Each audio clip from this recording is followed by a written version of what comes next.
IPLൻ്റെ ആവേശത്തിലേക്ക് cricket ലോകം മാറിക്കഴിഞ്ഞിട്ടുണ്ട്.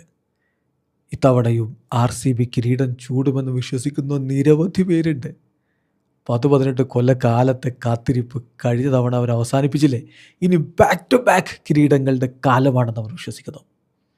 അങ്ങനെ വിശ്വസിക്കുന്ന ഒരാൾ ഇർഫാൻ പത്താൻ, മുൻ ഇന്ത്യൻ താരം.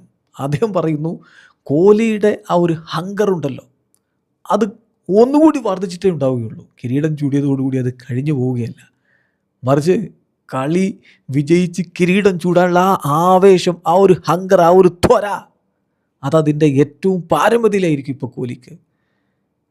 തീർച്ചയായിട്ടും ആരാധകർ അത് തന്നെയാണ് കോഹ്ലിയെക്കുറിച്ച് മനസ്സിലാക്കിയിട്ടുള്ളതും. ഒരു വിജയം കൊണ്ട്, 2 വിജയം കൊണ്ടൊന്നും ആ ആവേശം അടങ്ങില്ല.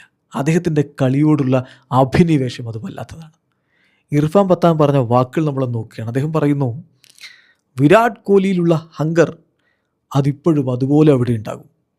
ഇൻഫാക്റ്റ് ആ ഹങ്കർ ഒന്നുകൂടി വർദ്ധിച്ചിട്ടുണ്ടാവും. In fact he will be hungrier than ever. മുമ്പത്തേതിനേക്കാൾ ഹങ്കർ ആയിരിക്കും. എസ്പെഷ്യലി കഴിഞ്ഞ സീസണിൽ ആ കിരീടം ഉയർത്തിയതിന് ശേഷം ഒന്നുകൂടി അത് നേടണമെന്നുണ്ടാവും. He will want to win back to back IPL trophies. അത് ഒരിക്കൽ കൂടി അദ്ദേഹം നേടുകയാണെങ്കിൽ ആരാധകർക്ക് അതൊരു വല്ലാത്ത സന്തോഷമായിരിക്കും. കാരണം എത്ര കാലം കപ്പുണ്ടോ, കപ്പില്ല, കപ്പ് എവിടെ, ഇങ്ങനെയൊക്കെ ചോദിച്ചിട്ട് മറ്റുള്ളവരുടെ മുന്നിൽ തല കുമ്പിട്ട് നടക്കേണ്ടി വന്നിട്ടുണ്ട്. എപ്പോഴും പറയും ഈ സാല കപ്പ് നാമതേ, അതിങ്ങനെ പറഞ്ഞ് ആവർത്തിക്കുക എന്നല്ലാതെ അത് നടക്കുന്നുണ്ടായിരുന്നില്ല. കഴിഞ്ഞ തവണ അതങ്ങ് മാറ്റിക്കുറിച്ചു. ഇത്തവണ ഒരിക്കൽ കൂടി അത് നേടിക്കൊണ്ട് അതിൻ്റെ ആവേശം 10 ഇരട്ടിയാക്കി RCB മാറ്റുമെന്ന പ്രതീക്ഷയിലാണ് ആരാധകർ. നിങ്ങളുടെ അഭിപ്രായം കമൻറ്റ് ബോക്സിൽ രേഖപ്പെടുത്തൂ.